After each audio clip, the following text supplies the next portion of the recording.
ओम शांति। आज 18 अप्रैल 2017 मीठे प्यारे बाबा के उन महावाक्यों पर जिनका श्रवण हमने अपनी प्रातः क्लास में किया है, आइए अब उस पर हम मनन और चिंतन करते हैं। आज की मुरली में बाबा ने मुख्यतः जो हमारी मूल धारणाएं हैं उनका स्पष्टीकरण किया है। बाबा ने बताया कि अपने कर्मों का सुधार अगर हम करना चाहते हैं, एक ही साधन है और वो है श्रीमत का पालन। प्रायः ब्राह्मणों के मन में आता है कि माला का दाना कौन बन सकता है। आज बाबा ने कहा है माला का दाना वही बन सकता है जो बिल्कुल अव्यभिचारी याद में रहता है। और इस अवस्था को प्राप्त करने के लिए कई प्रकार की जो अपनी कमियां हैं उन्हें हमें दूर करना है। सर्जन पिता से वो छिपानी नहीं है। तो बाबा बोले, मीठे बच्चे, श्रीमत पर चलकर अपने कर्मों को सुधारो, विकर्मों को भस्म करो। माला का दाना बनना है तो एक बाप के सिवाय दूसरा कोई भी याद ना आए। इसमें 3 बातें आई हैं: श्रीमत का पालन, कर्मों का सुधार, माला का दाना और अव्यभिचारी याद। प्यारे बाबा ने कहा है कि मेन चीज़ कर्म है, क्योंकि कहा जाता है कर्मों की गति। कर्मों की गति को भक्ति मार्ग में न्यारा भी कहते हैं। कि देखो कर्मों की गति कैसी न्यारी है। सारी नदियाँ सागर में पानी भरती हैं, सागर फिर भी रहता खारी है। तो कर्म का सुधार आवश्यक है। अगर हमारे कर्म पाप कर्मों के श्रेणी में आएंगे तो अवश्य दुखी होंगे। और श्रेष्ठ कर्म, पुण्य कर्म करने से ही हम सुखी हो सकते हैं। तो भगवान कहते हैं कि जो इस वक्त तुम्हारे कर्म है वो किस मत के आधार पर चलते हैं। कर्मों के पीछे भी तो किसी प्रकार की सोच होती है ना। तो या तो अपनी मन मत पे चलते हैं। अगर अपनी मन मत हमें उल्टे कर्म करा रही है और दुखी कर रही है तो उसके ऊपर तो नहीं चलना चाहिए। कहते नहीं, ये तो अपनी मन मर्जी का व्यक्ति है। या फिर दूसरों की मत पे चलते हैं। तो भगवान कहते हैं एक बारी कर्म खोटे हो जाएं, पाप कर्म बन जाए, विकर्म से बच ना सके व्यक्ति, तो उसको केवल एक ही ऐसी मत है जो उसका सुधार कर सकती है, और वो है श्रीमत। श्रीमत कौन देते हैं? भगवान कहते हैं ना, श्रीमद भगवद गीता। परमात्मा ने ही आकर के सृष्टि पर अवतरित होकर श्रीमत दी। तो पहली बात बाबा ने ये कही है, अगर कर्मों को सुधारना है तो श्रीमत पर पूरा चलो। और श्रीमत क्या है कि आत्मा समझकर मुझ परमात्मा को निरंतर याद करो तो तुम्हारे से कोई विकर्म नहीं होगा। क्योंकि आत्मा इस समय कमज़ोर हो चुकी है, विकारों से ग्रसित हो चुकी है। तो जब वो परमात्मा से कनेक्ट होकर कर्म करेगी तो श्रीमत का सच्चा पालन कर सकेगी। इसलिए बाबा ने अव्यभिचारी याद कहा। अगर और किसी चीज़ की याद आई तो फिर उसकी मत पर चल पड़ेंगे, तो फिर श्रीमत का पालन नहीं कर सकते। विकर्मों का नाश करना, हाँ, यानी याद से ही विकर्मों का विनाश होता है। बाबा की महिमा रक्षक के रूप से सारा संसार करता है। लेकिन बाबा आकर के बताते हैं कि मैं अपने बच्चों की रक्षा करता हूँ, लेकिन किन बच्चों की करता हूँ और कैसे करता हूँ। और उसके लिए बाबा ने जो बात कही है वो है सच्चाई और सफाई। जो बच्चे सच्चे और साफ हैं उनकी रक्षा बाबा कहते मैं करता हूँ। माया अगर उन्हें खींचती रहती है, उन आत्माओं को जो सच्चे और साफ नहीं रहते, और जो सच्चे साफ हैं, आज जैसे बाबा ने आत्मा की तुलना सुई से की है, और बाबा ने अपने को चुंबक बताया है। तो जितनी सुई साफ होगी उतनी वो चुंबक की तरफ खींचेगी। तो बाबा कहते हैं नहीं तो फिर सज़ा कायम हो जाती है। जैसे मैग्नेट और नीडल होता है, तो मैग्नेट में नीडल को खींचने की शक्ति होती है, लेकिन अगर उस नीडल पे जंक या रस्ट लग जाए तो फिर मैग्नेट कितना भी पावरफुल हो वो नीडल उसकी तरफ खींच नहीं सकती। इसलिए भगवान कहते हैं मैं परमात्मा, परमपिता परमात्मा एक मैग्नेट की तरह हूँ, क्योंकि मैग्नेटिक पावर भी बहुत इम्पोर्टेंट पावर गिनी जाती है। वास्तव में मैग्नेट अपनी तरफ खींचता है। आजकल तो मैग्नेटोथेरेपी भी चलती है, कई रोगों का इलाज डॉक्टर लोग मैग्नेट से करते हैं। और सबसे बड़ी बात यह है कि धरती जो है, ये पृथ्वी जो है, इसमें भी एक आकर्षण है, ये भी खींचती है, जिसको कहा जाता है पावर ऑफ ग्रेविटी। ये किसी वैज्ञानिक की समझ में नहीं आया कि इस कारण से है, लेकिन फैक्ट ये है कि जो चीज़ जिसका सोर्स होती है उसको अपनी तरफ खींचती है। जैसे पानी है, पानी का सोर्स सागर है। पानी कहीं भी होगा, चाहे पहाड़ों पर बर्फ़ के रूप में जमा हुआ हो, आखिरकार उसको सागर अपनी तरफ खींचता है। इसी प्रकार से आप देखेंगे कि ये जो है धरती, तो धरती 5 तत्वों की बनी हुई है। सिर्फ इर्द गिर्द धरती का वातावरण लें तो पृथ्वी, जल, अग्नि, वायु और आकाश। इसलिए 5 तत्वों की बनी हुई कोई भी वस्तु होगी तो उसको धरती अपनी तरफ खींच लेगी। अगर कोई ताकत से उससे थोड़ा अलग भी करे, जब उसकी वो शक्ति घटेगी वो खींच लेगी। इसलिए बाबा हमें कहते हैं कि ये शरीर तुम्हारा 5 तत्वों का बना हुआ है। ये तो धरती से ही निकला है, कहा जाता ना मिट्टी का पुतला है और वापस वहीं जाएगा। इसलिए भगवान कहता है कि अपने आप को आत्मा समझ के जो तत्वों की बनी हुई नहीं है चलोगे, तब तुम इसके आकर्षण से बच सकोगे। तो जो बच्चे भगवान कहते हैं कि मेरी श्रीमत में नहीं चलते, तो माया उनको बार बार खींचती रहती है। और मैं मैग्नेट इतना पावरफुल गॉड फादर, वो अपने जंक उतारते नहीं, इसलिए मेरी तरफ नहीं खींचते। सच्चाई की बात जो कही है, और जंक जो है झूठा अगर नहीं तो माया खींचेगी। तो जंक जो है, जो रस्ट है, वो झूठ है। कि अगर परमात्मा के वो सत्य कहते हैं, सब जानते हैं, और सत्य में ही सुख है, और सतयुग परमात्मा स्थापित करते हैं। अगर सतयुग में जाना है तो सच्चे बनना है, सच्चे बनाता है सत्य परमात्मा, उसकी श्रीमत ही सच्ची मत है। लेकिन अगर कोई आत्मा जंक वाली होगी, यानी झूठ पर चलेगी, परमात्मा से भी झूठ बोलेगी, तो उसको फिर सतयुग में तो नहीं जा सकता। और दूसरी चीज़ जो है, बाबा तो सर्जन भी हैं और हमारी सब कमियां, कमज़ोरियां जो रोगों के रूप से हैं उन्हें जानते हैं। तो बाबा ने कहा कि मैं तो सब कुछ जानता हूँ, लेकिन बच्चे छिपाते क्यों हैं? क्योंकि उनको लगता है कि हमारी आबरू जाएगी, हमारी इज्जत जाती है। बाबा कहते हैं मैं तो जानता हूँ माया ने सबको धोखा दिया हुआ है। तुम्हारा काम है बाप को स्पष्ट रूप से बताना, अन्यथा वो जो छिपाने वाली बात है वो आत्मा को नीचे ही नीचे गिराती जाएगी। यानी रोग बढ़ता जाएगा। रोग का इलाज डॉक्टर से कोई करवाता है तो सारा कुछ बताता है ना। डॉक्टर भी पूछते हैं, उसका खाना पीना, रहना सहना, हर चीज़ पूछते हैं, और उसकी पिछली हिस्ट्री भी पूछते हैं।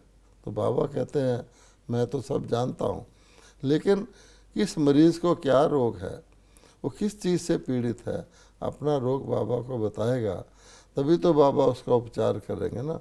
अगर डॉक्टर के आगे भी कोई अपना रोग नहीं बताएगा लज्जा के मारे, कई ऐसे रोग होते हैं इस संसार में भी, तो रोगी डॉक्टर को बताने से हिचकिचाता है या सोचता है डॉक्टर कोई और किसी को ना बता दे, आदि।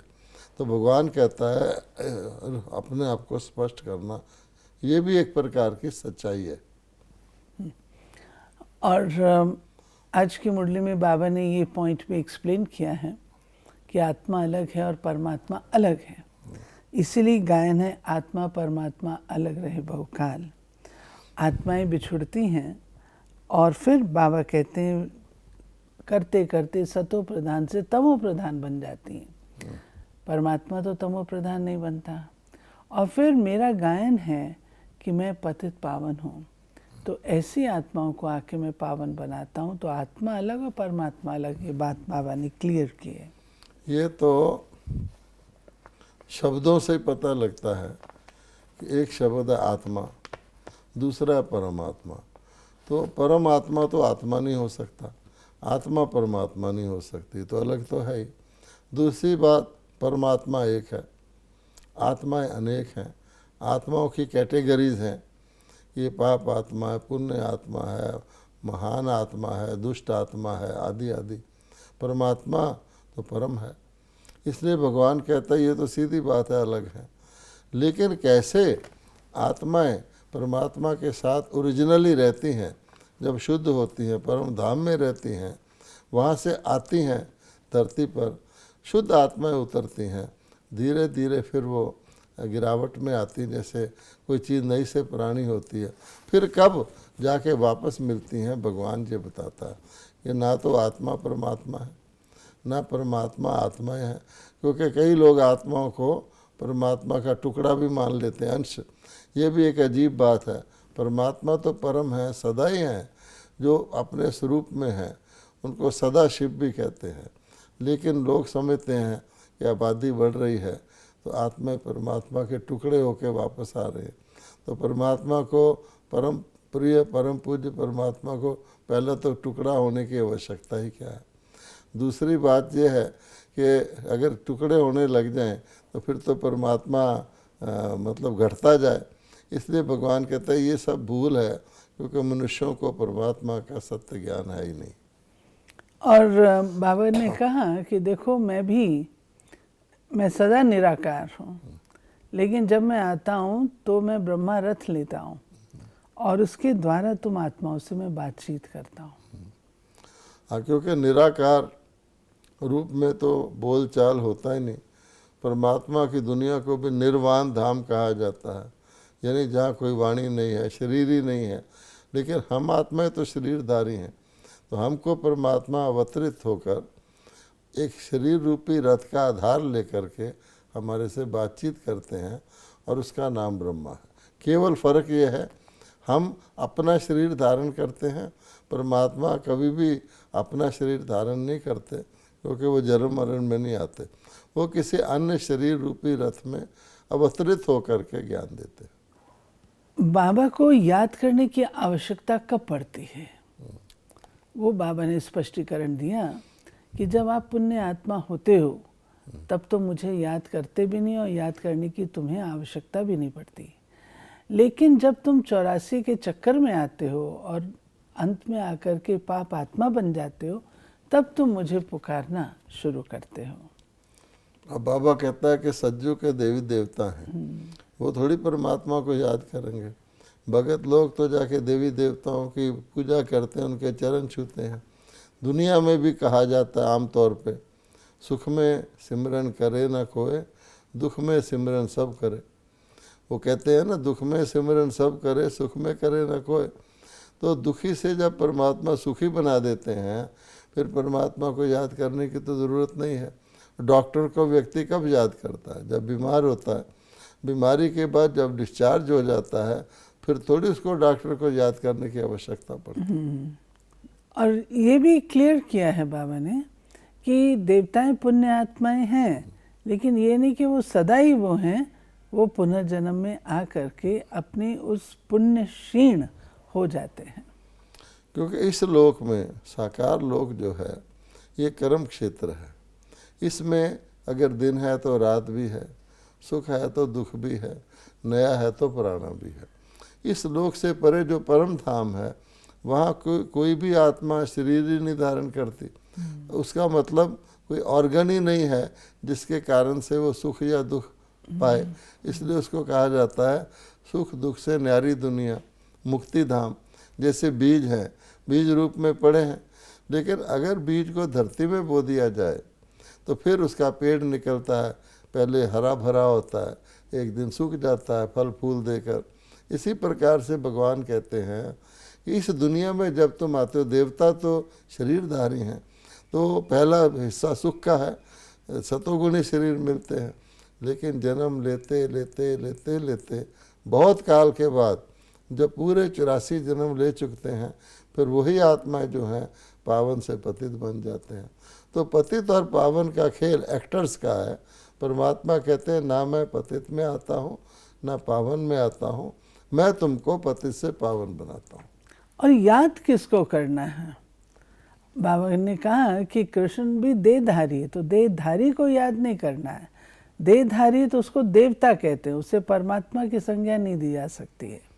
अब देखिए ना, पावन श्री कृष्ण को पावन देवताओं की श्रेणी में गिना जाता है। वास्तव में वो 16 कल संपूर्ण सबसे श्रेष्ठ पावन देवता हैं। लेकिन श्री कृष्ण जी को शरीर है, तो शरीरधारी को लॉर्ड कृष्णा कहते हैं। लॉर्ड रामा, लॉर्ड कृष्णा, कभी गॉड कृष्णा तो नहीं कहते। तो परमात्मा कहते गॉड तो निराकार है, वो तो कभी ना देवता बनता है ना पतित बनता है। इसलिए याद जब हम कहते हैं आत्मा परमात्मा को याद करें, तो श्री कृष्ण का शरीरधारी रूप तो परमात्मा का नहीं है ना। और त्रेता को स्वर्ग नहीं कहेंगे कि सतयुग त्रेता स्वर्ग है, लेकिन आज बाबा ने कहा जो पूर्ण रूप से स्वर्ग की संज्ञा है वो हम सतयुग को ही कहेंगे, त्रेता को नहीं। 25% उसमें कम हो जाता है। ये बात बाबा ने आज मुरली में विशेष तौर पे स्पष्ट की है और बहुत अच्छी तरह से ध्यान रखने योग्य है। यूँ तो वैसे हम कह देते हैं कि जब सेमी स्वर्ग कहते हैं उसको, क्योंकि त्रेता युग बदल ही जाता है, वो स्वर्ण युग से सिल्वर एज में आ जाता है, वहाँ सब कुछ टोटल चेंज हो जाता है। राजधानी राजगद्दियाँ ही चेंज हो जाती हैं। कहाँ सूर्यवंशी राजगद्दियाँ सतयुग में होती हैं, वहाँ चंद्रवंशी राजगद्दियाँ चलती हैं। लेकिन एक बात बाबा ने बहुत ही इसमें समझने लायक, याद रखने लायक और महीन कही है। बाबा कहते हैं देखो कि ये सृष्टि का एक चक्कर है, तो सृष्टि चक्कर में सतयुग त्रेता द्वापर कलयुग होता है। अब कलयुग और सतयुग का संगम है, कलयुग से ही आत्माएं नई दुनिया में जाती हैं। तो कलयुग के बाद जो युग आता है वो है सतयुग। तो जो आत्माएं तो सतयुग में जाती हैं वो तो नई दुनिया में जाती हैं। अगर कलयुग से कोई नहीं कहता मैं त्रेता में आ जाऊंगा, बीच में तो पूरे एक युग का गैप है, इसलिए त्रेता को तो स्वर्ग कह ही नहीं सकते।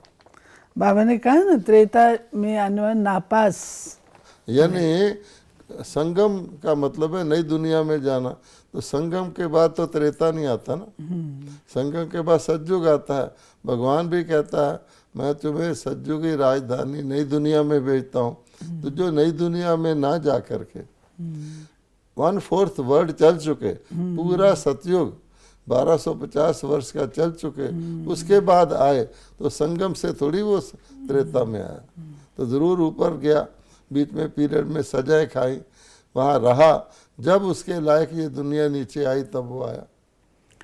आज की मुरली में बाबा ने हमारे पुरुषार्थ की जो गति होती है उसको भी समझाया कि देखो पढ़ते पढ़ते कई बार किसी भी प्रकार की अगर खता कर लेते हैं तो माया छोड़ती नहीं है। बाबा कहते देखो अक्क को भी फूल कहा जाता है, कांटे तो चुभते रहते हैं, सारा मदार पढ़ाई पर है, कोई ना कोई कमी रह जाती है। बाबा ने आज ट्रेटर की बात कही कि बाप का बनकर और फिर अगर बदनामी करते हैं तो उन्हें ट्रेटर कहा जाता है। इसमें दो बातें हैं। बाबा ने बताया हर चीज़ की कैटेगरी होती है। अब सब जानते हैं कि शिव पर अक्क के फूल चढ़ाए जाते हैं जो कड़वे होते हैं। तो भक्तों को तो पता नहीं है कि शिव पर अक्क के फूल क्यों चढ़ाए जाते हैं। भगवान कहता है कि अक्क का फूल फिर भी फूलों की कैटेगरी में आता है। वो खुद कड़वा होता है, किसी को चुभता तो नहीं है। वो कोशिश करता है कि मैं परमात्मा के ऊपर बलिहार होने योग्य बनूं, नहीं हो पाता, फिर भी वो चाहता है अपनी शक्ति के अनुसार मैं भी एक फूल हूँ, मैं परमात्मा पे चढ़ूँ, तो भक्ति मार्ग में चढ़ाया जाता है। अर्थात जिस आत्मा के अंदर क्रोध है, अभिमान है, वह का ही फूल हुआ, काम विकार है। लेकिन बाबा कहते हैं कांटों की कैटेगरी उससे अलग है, अक भी कांटे से बेहतर है, क्योंकि जो कांटा है वो दूसरे को चुभता है, दूसरे को दुख देता है। इसलिए भगवान कहता है कि ये याद रखना, कांटे नहीं बनना। अब कांटा कौन बनता है? जिसको कहते हैं ट्रेटर। ट्रेटर का मतलब क्या होता है कि जो जिस मर्यादा में उसको रहना चाहिए, ना केवल उसका उल्लंघन करे, बस उस मर्यादा को तोड़ करके ये समझे कि मैंने अच्छा कार्य किया है। जैसे किसी देश में कोई व्यक्ति उस देश का रहने वाला है, तो अपने देश की भेद दूसरे को बताए, उसको कहा जाता है ट्रेटर। तो उस देश का तो नहीं रहा, उसका दुश्मन हो गया। तो भगवान कहते हैं मैं तुमको फूल बनाता हूँ, फूल भी अक का फूल नहीं बनाता हूँ, खुशबूदार रूहे गुलाब बनाता हूँ। और तुम अवज्ञा करके परमात्मा के श्रीमत पे ना चल के उल्लंघन करते हो तो तुमको ट्रेटर कहा जाता है। वो फिर दूसरों को भी ज्ञान में आने से रोकने के निमित्त बन जाते हैं, क्योंकि ब्रांड तो उसके ऊपर होता है कि ये बीके हैं। तो भगवान कहता है, लोग फिर कहते हैं ब्रह्मा कुमार ऐसे होते हैं, इसलिए कई लोग डिस्करेज हो जाते हैं ईश्वरीय ज्ञान को लेने के। और इसका फिर बोझ भी बहुत चढ़ता है। फिर बाबा की आज की मुरली में एक ये है कि मैं हूँ बेहद का बाप, और इतना बड़ा बाप कितनी नम्रता से चलते हैं, कितने हम्बल हैं। बाबा ने इस शब्द को कहा मुलायम। मुलायम अर्थात अपने आप को एडजस्ट कर लेना, समा लेना, अपनी ओरिजिनलिटी में रहना, ये बाबा कहते हैं। बाबा कहते हैं जैसे छोटे बच्चे मुलायम होते हैं, ऐसे ही। क्यों? ये शक्ति भी कहाँ से आती है? उसका बाबा ने आंसर दिया, ड्रामा। ड्रामा का ज्ञान बुद्धि में अच्छी रीत से रहता है तो कोई भी बात हमें फिर कड़क नहीं करती है। बाबा कहते हैं कि देखो मैं हाईएस्ट अथॉरिटी हूँ, सारे नए विश्व का निर्माण करता हूँ, फिर भी मैं निर्माण कितना हूँ, मेरे में नम्रता कितनी है। और बाबा ने हम बच्चों को भी सिखाया हुआ है कि निर्माण वही कर सकता है, नव निर्माण वही कर सकता है जो निर्माण स्वरूप है। अगर उसमें निर्माणता नहीं है, किसी बात का अभिमान है, तो क्या होता है? कई बिल्डिंगों का निर्माण होता है, तो जो बहुत अच्छे निर्माता होते हैं वो विदाउट वेस्टेज बिल्डिंग का निर्माण करते हैं, और जिनके अंदर वो टेक्निक और एक्सपर्टीज नहीं होती, वो निर्माण तो कर देते हैं पर वेस्टेज बहुत ज़्यादा करते हैं। इसलिए भगवान कहता है इस ज्ञान में संकल्पों का वेस्ट, शब्दों का वेस्ट, समय का वेस्ट, आर्गूमेंट में वेस्ट, पर्सनैलिटी क्लैश में वेस्ट, ये जितना वेस्ट होता है इसका बेसिक कारण क्या है? निर्माणता नहीं है। तो बाबा कहते देखो छोटा बच्चा, अब छोटा बच्चा अबोध होता है, छोटे बच्चे में कोई पावर नहीं होती, यानी उसको तो दूसरे संभालते हैं, लेकिन छोटा बच्चा इतना कोमल, बाबा ने कहा मुलायम होता है कि हर एक उसको उठाना चाहता है। किसी को वैसे कहो कि 10 किलो का थैला उठा के चल, कोई नहीं चलेगा। उसको कहे छोटा प्यारा प्यारा बच्चा है, उसको उठा लेगा, क्योंकि ये निर्माणता और कोमलता भी एक बहुत आकर्षण की चीज़ है। अभिमान जो है वो व्यक्ति को दूर रखता है। तो लोग कितना भी अच्छा स्टेटस वाला व्यक्ति हो, उसके अंदर जब अभिमान होता है तो लोग कहते हैं इसको तो दूर से ही नमस्कार है। तब भगवान ने बताया कि मैं हाईएस्ट अथॉरिटी कितना नम्रता और मुलायमी से चलता हूँ, इसीलिए उनको याद भी करते हैं। क्योंकि कई ऐसे ऑइंटमेंट भी होते हैं, मल्लम हीलिंग होती है जो बिल्कुल जलन के ऊपर भी लगाते, जले हुए स्किन पर भी, लेकिन वो इरिटेट नहीं करते, उसको सूदिंग करते हैं। तो भगवान कहता है ऐसी दुनिया में चाहिए ही, क्योंकि आग को पानी से बुझाया जा सकता है। बाबा ने कहा मैं किन बच्चों को याद करता हूँ? जो बच्चे सर्विसेबल हैं, जो बच्चे आज्ञाकारी हैं, उनको ही मैं याद करता हूँ। फिर आज की मुरली में वरदान है, सर्व खजानों को कार्य में लगाकर बढ़ाने वाले योगी सो प्रयोगी आत्मा भाव। प्रयोगी की निशानी है प्रगति। तो तन मन धन व वस्तु जो भी बाप द्वारा मिली हुई अमानत है उसे 10 गुना बढ़ाना, कम खर्च बाला नशीन बनना, यही योगी सो प्रयोगी आत्मा की निशानी। स्लोगन है, विकर्मों और विकारों का त्याग करना ही सच्चा त्याग है। हाँ, कोई पैसे का त्याग कर दे, इसका कर दे, वो नहीं है।